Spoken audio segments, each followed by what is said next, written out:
नमस्कार।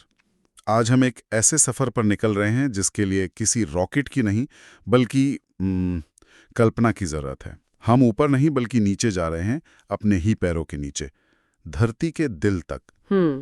यह सिर्फ मिट्टी और पत्थर की कहानी नहीं है, ये हमारे ग्रह के अंदर छिपी एक पूरी दुनिया की दास्तां है। बिल्कुल। और इस सफर का मकसद है हमारे स्रोतों में दी गई जानकारी के आधार पे ये समझना कि धरती के अंदर क्या है, ये हमें पता कैसे चला, और सबसे जरूरी ये जानना हमारे लिए इतना अहम क्यों है। सही। ये एक जासूसी कहानी की तरह है जहां सुराग सतह पर बिखरे हैं लेकिन राज हजारों किलोमीटर नीचे दबे हैं। और हमारे सबसे बड़े जासूस हैं भूकंप से पैदा होने वाली तरंगे, जिन्हें सीस्मिक वेव्स कहते हैं। हाँ। ये तरंगे धरती का एक्सरे बनकर हमें वो तस्वीरें दिखाती हैं जो हम कभी अपनी आंखों से नहीं देख सकते। तो चलिए इस सफर की शुरुआत करते हैं और धरती की परतों, क्रस्ट, मैंटल और कोर के रहस्यों को परत दर परत खोलते हैं। चलिए शुरू करते हैं। तो पहला सवाल जो दिमाग में आता है वो ये है कि हमें फिक्री क्यों करनी चाहिए कि धरती के अंदर क्या चल रहा है? हमारी जिंदगी तो सतह पर है। ये सवाल ही सबसे जरूरी है। सच तो ये है कि धरती के अंदर होने वाली हर हलचल का असर सीधे हमारी जिंदगियों पर पड़ता है। इसे समझने के 4 बड़े कारण हैं। पहला तो सबसे सीधा और साफ है, भूकंप और ज्वालामुखी। अच्छा, तो इसका मतलब यह है कि जमीन जो हमें इतनी ठोस और स्थिर लगती है वो असल में एक गर्म उबलते हुए सूप पर तैर रही पतली पपड़ी जैसी है। क्या बेहतरीन तरीके से समझाया है। बिल्कुल यही बात है। धरती की ऊपरी परत, जिसे हम क्रस्ट कहते हैं, वो कई बड़ी बड़ी टेक्टोनिक प्लेट्स में टूटी हुई हैं। और ये प्लेट्स नीचे के गर्म अर्ध पिघले मेंटल पर बहुत धीरे धीरे तैर रही हैं। जब ये प्लेट्स आपस में टकराती हैं या एक दूसरे से दूर जाती हैं तो भूकंप आते हैं और ज्वालामुखी फटते हैं। ओके। तो अंदर की बनावट को समझना हमें इन आपदाओं के पैटर्न को समझने में मदद करता है। परतों के अंदर ही बनते और जमा होते हैं। जियोलॉजिस्ट्स इसी ज्ञान का इस्तेमाल करके पता लगाते हैं कि कहाँ खुदाई करनी है। ठीक है, ये भी समझ आता है। लेकिन स्रोतों में तीसरा कारण वायुमंडल से जुड़ा बताया गया है। धरती के अंदर की आग का हमारे आसमान से क्या लेना देना? इसका बहुत गहरा ताल्लुक है। अरबों साल पहले जब धरती बनी थी तब उसका शुरुआती वायुमंडल इन्हीं ज्वालामुखियों से निकली गैसों से बना था। सच में? हाँ, आज भी जब कोई बड़ा ज्वालामुखी फटता है तो वो भारी मात्रा में गैस और राख हवा में छोड़ता है, जो मौसम और जलवायु पर असर डाल सकता है। तो धरती के अंदर की केमिस्ट्री एक तरह से हमारे आसमान की केमिस्ट्री तय करती है। ये तो वाकई हैरान करने वाली बात है। और चौथा कारण है धरती का चुंबकत्व, यानी इसका मैग्नेटिक फील्ड। हाँ, और शायद ये सबसे जरूरी है। हम अक्सर सोचते हैं कि जीवन के लिए पानी और हवा जरूरी है, लेकिन हम भूल जाते हैं कि हमारे पैरों के लगभग 3000 किलोमीटर नीचे घूमता हुआ पिघला हुआ लोहा भी उतना ही जरूरी है। धरती का आउटर कोर पिघले हुए लोहे और निकल से बना है, और इसकी गति एक विशाल अदृश्य कवच बनाती है, हमारा मैग्नेटिक फील्ड। और ये कवच हमें सूरज से आने वाले खतरनाक सोलर रेडिएशन से बचाता है। बिल्कुल। अगर ये कवच ना होता तो सूरज की सौर आंधियां हमारे वायुमंडल को उड़ा ले जाती और धरती भी मंगल की तरह एक बंजर बेजान ग्रह होती। अरे वाह। तो अगली बार जब कोई कंपास देखे तो याद रखिएगा कि वो सुई धरती के गहरे कोर की वजह से ही घूम रही है, जो हमारे ग्रह पर जीवन की रक्षा कर रहा है। तो ये सिर्फ किताबी ज्ञान नहीं है, हमारे अस्तित्व की कहानी धरती के अंदर से जुड़ी है। लेकिन अब सवाल ये है कि ये सब हमें पता कैसे चला? इस सफर पर जाने के लिए हमारे पास गाड़ी कौन सी है? हम ड्रिल करके तो जा नहीं सकते। सही कहा। इंसान ने आज तक सबसे गहरा गड्ढा जो खोदा है वो रूस का कोला सुपरडीप बोरहोल है, जो करीब 12 किलोमीटर गहरा है। 12 किलोमीटर? हाँ, सुनने में बहुत ज्यादा लगता है, पर धरती के 6400 किलोमीटर के दायरे के सामने ये एक सेब के छिलके पर आई खरोच से भी कम है। मतलब सीधे रास्ते तो बंद है। हाँ, क्योंकि जैसे जैसे हम नीचे जाते हैं गर्मी और दबाव इतना ज्यादा बढ़ जाता है कि हमारी मशीनें पिघल जाएंगी। ये डायरेक्ट सोर्स हैं, जैसे माइनिंग या ज्वालामुखियों से निकले मैग्मा की जांच करना। जी। इनसे हमें ऊपरी परत की जानकारी तो मिलती है, लेकिन ये हमें पूरी कहानी नहीं बताते। तो अगर हम दरवाजे से अंदर नहीं जा सकते तो हमें जासूसों की तरह काम करना होगा। हमें अप्रत्यक्ष सुराग यानी इनडायरेक्ट सोर्सेस का सहारा लेना होगा। बिल्कुल, यहीं से असली जासूसी शुरू होती है। हमारा पहला सुराग है तापमान और दबाव का बर्ताव। हमें पता है कि हर किलोमीटर नीचे जाने पर तापमान और दबाव तेजी से बढ़ता है। केंद्र का तापमान तो सूरज की सतह के बराबर है, करीब 6000 डिग्री सेल्सियस। एक मिनट, ये कैसे हो सकता है? हम स्कूल में पढ़ते हैं कि ज्यादा तापमान पर लोहा पिघल जाता है। यहाँ तो तापमान सूरज की सतह जितना है, फिर भी हम कहते हैं कि धरती का सबसे भीतरी कोर ठोस है। इसमें कोई तुक नहीं बनता। आपका शक बिल्कुल जायज है, और यही इस जासूसी का सबसे दिलचस्प हिस्सा है। इसका जवाब है दबाव। दबाव? हाँ, केंद्र में दबाव इतना ज्यादा है, सतह से लाखों गुना ज्यादा, कि वो लोहे के परमाणुओं को हिलने और तरल बनने की इजाजत ही नहीं देता। वो उन्हें एक दूसरे से जकड़कर ठोस बनाए रखता है, चाहे तापमान कितना भी ज्यादा क्यों ना हो। वाह, मतलब दबाव तापमान पर हावी हो जाता है। ये तो कमाल का सुराग है। और क्या तरीके हैं? दूसरा तरीका है गुरुत्वाकर्षण को मापना। धरती के अंदर पदार्थ का घनत्व तो एक जैसा नहीं है, कहीं भारी धातुएं हैं तो कहीं हल्की चट्टानें। इस वजह से सतह पर गुरुत्वाकर्षण में बहुत मामूली सा फर्क आता है। इन ग्रेविटेशनल एनोमलीज को मापकर हम अंदाजा लगा सकते हैं कि नीचे कहाँ क्या मौजूद है। और उल्कापिंड यानी मीटियोराइट्स भी हमारी मदद करते हैं। वो तो अंतरिक्ष से आते हैं। हाँ, क्योंकि माना जाता है कि उल्कापिंड उसी मलबे से बने हैं जिससे कभी हमारी धरती और बाकी ग्रह बने थे।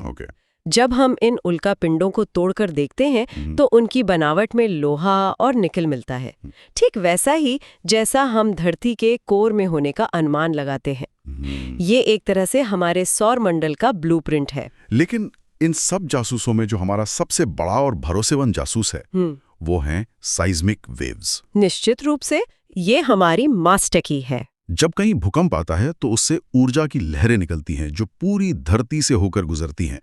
इन तरंगों की रफ्तार और रास्ता इस बात पर निर्भर करता है कि वो किस चीज से गुजर रही हैं, ठोस, तरल, घना या हल्का। अच्छा। हम सतह पर साइज्मोग्राफ्स नाम की यंत्र लगाकर इन तरंगों को सुनते हैं और उनके बर्ताव से अंदर का नक्शा तैयार करते हैं। तो ये तरंगे एक ही भूकंप से निकलती हैं जी, पर इनका बर्ताव अलग अलग है। जैसे एक ही परिवार के दो बच्चे जिनका स्वभाव बिल्कुल अलग हो। ये बहुत अच्छा उदाहरण है। बिल्कुल ऐसा ही है।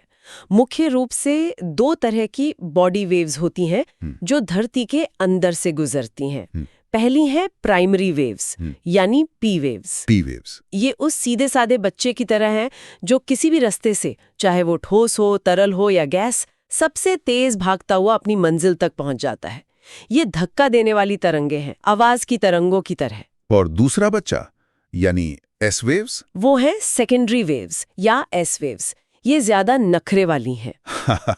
ये ऊपर नीचे या अगल बगल हिलते हुए चलती हैं, पानी की लहरों की तरह। ये पी वेव से धीमी होती हैं, लेकिन इनकी एक खास आदत है, ये सिर्फ ठोस चीजों से ही गुजर सकती हैं। जैसे इनके रास्ते में कोई तरल चीज आती है, ये वहीं रुक जाती हैं। रुकिए, अगर एस वेव्स तरल से नहीं गुजर सकती तो इसका मतलब ये हुआ कि हम उनका इस्तेमाल ये पता लगाने के लिए कर सकते हैं कि धरती के अंदर कहाँ-कहाँ तरल मौजूद है। ये तो एक बहुत बड़ा सुराग है। आपने बिल्कुल सही नस पकड़ी है। एस वेव्स का यही नखरा हमारे लिए सबसे बड़ा सुराग बन जाता है। इसी से हमें शैडो जोन का पता चला। ये शैडो जोन क्या भला है? जब कहीं भूकंप आता है तो हम उम्मीद करते हैं कि उसकी तरंगे पूरी धरती पर हर जगह रिकॉर्ड होंगी। हाँ, बिल्कुल।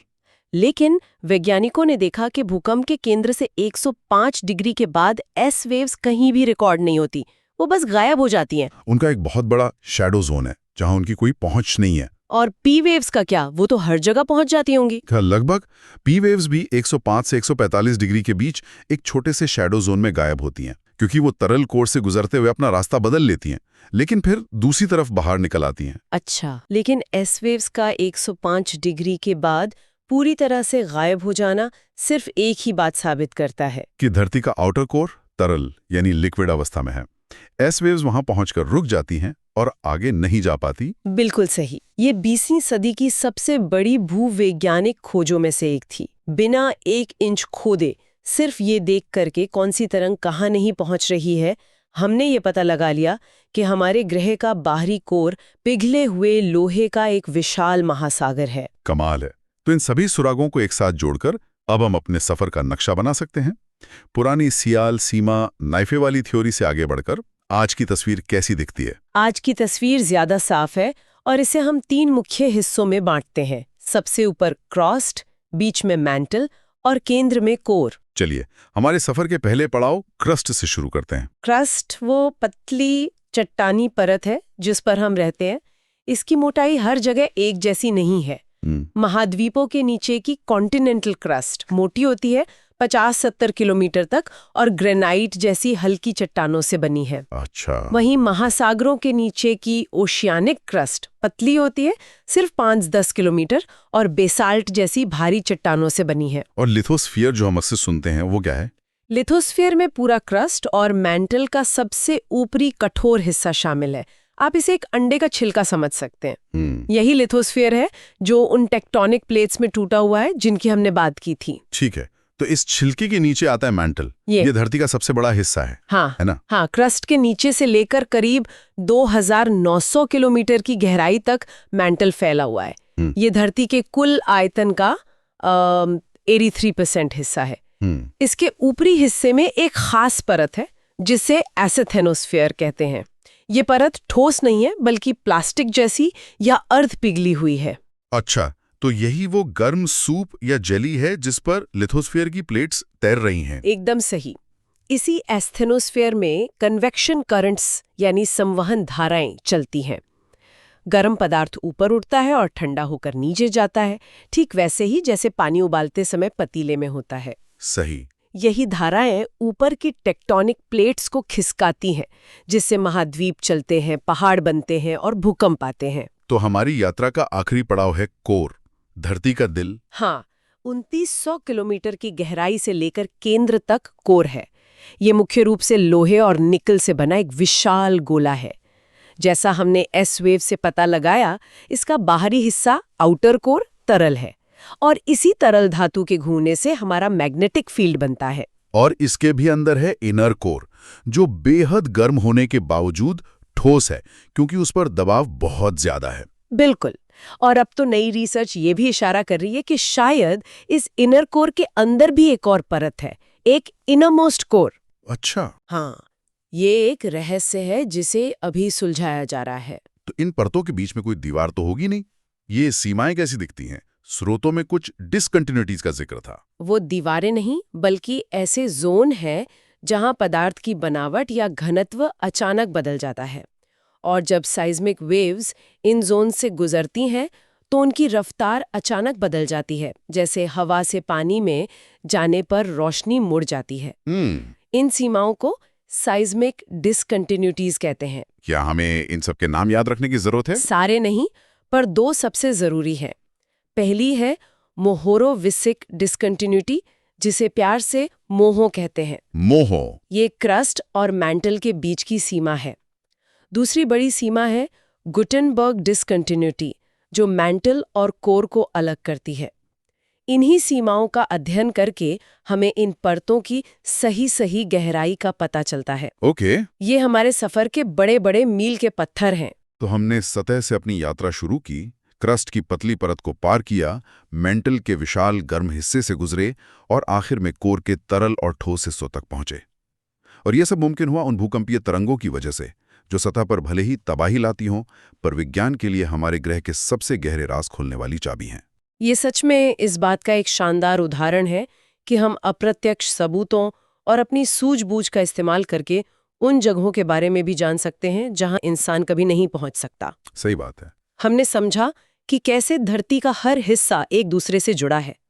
कोर का घूमना हमें बचाता है, मैंटल का बहना महाद्वीपों को चलाता है, और क्रस्ट के हलचल हमारी दुनिया को आकार देती है। ये वाकई कमाल है, और इससे मुझे हमारे अंतिम विचार के लिए एक बेहतरीन बिंदु मिलता है। आपने अभी बताया कि वैज्ञानिक अब एक इनरमोस्ट कोर की बात कर रहे हैं, यानी परत के अंदर भी एक और परत। यह हमें सोचने पर मजबूर करता है, हमारे ग्रह के गर्भ में अभी और कितने रहस्य छिपे हैं जिनके बारे में हमने सोचना भी शुरू नहीं किया है। जैसे जैसे हमारी तकनीक बेहतर होगी और हम इन तरंगों को और ध्यान से सुन पाएंगे, धरती के अंदर की ये तस्वीर कितनी और बदल जाएगी। ये एक सफर है जो अभी खत्म नहीं हुआ है।